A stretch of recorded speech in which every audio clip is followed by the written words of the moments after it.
Louise Hay, ustvarjanje denarja in blaginje v tem trenutku. Dragi Louise Hayovci, danes bomo skupaj ustvarili denar in blaginjo. Današnja Louisemacija je: odprta sem in sprejemam vse dobro, uživam neskončno blaginjo, blagoslovljena sem. Kakšna so vaša prepričanja o denarju? Ali verjamete, da ga je dovolj? Ali z njim povezujete lastno vrednost? Ali mislite, da vam bo prinesel uresničitev vaše srčne želje? Je denar vaš prijatelj ali sovražnik? Imeti veliko denarja ni dovolj. Moramo se naučiti, da si ga zaslužimo in ga uživati. Velika količina denarja ni porok za blaginjo. Ljudje, ki imajo veliko denarja, lahko še vedno živijo v zavesti revščine. Morda jih je bolj strah, da bodo brez denarja, kakor brezdomca, ki živi na ulici. Zmožnost uživati v denarju in živeti v svetu obilja se jim izmika. Veliki filozof Sokrat je nekoč dejal, da je zadovoljstvo naravno bogastvo, razkošje umetna revščina. Kot sem povedala že večkrat, zavedanje blaginje ni odvisno od denarja.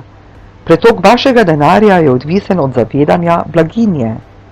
Naše pridobivanje denarja mora prispevati kakovosti našega življenja. Sicer, če sovražimo, kar počnemo za zaslužek, je denar brez koristi.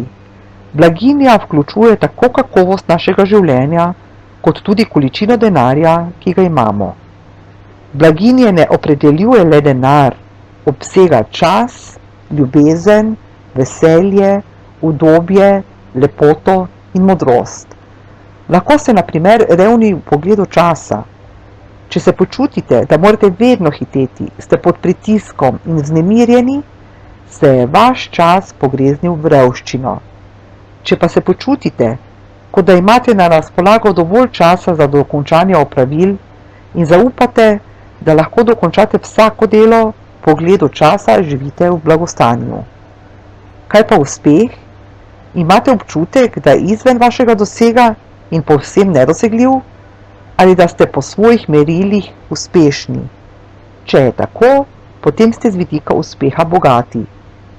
Čim veste, kakšna so vaša prepričanja, jih lahko spremenite v tem trenutku. Moč, ki vas je ustvarila, je dala moč vam, da ustvarjate lastna izkustva. Lahko se spremenite. Ustvarjanje denarja in blaginje. Sem eno z življenjem in vse živeče me ljubi ter podpira, zato si zaslužim obilen delež življenjske blaginje. Imam obilje časa, ljubezni, radosti, udobja, lepote, modrosti, uspeha in denarja. Nisem moji starši, niti njihovi finančni vzorci. Sem svoj edinstven jaz, izbral sem odprtost in sprejemanje blaginje v vseh njenih številnih oblikah. Življenju sem globoko hvaležen za vso radodarnost do mene. Moj dohodek nenehno raste in do konca svojega življenja bom živel v blagostanju. To je resnica o mojem bivanju in kot tako jo sprejemam. V mojem svetu blaginje je vse dobro.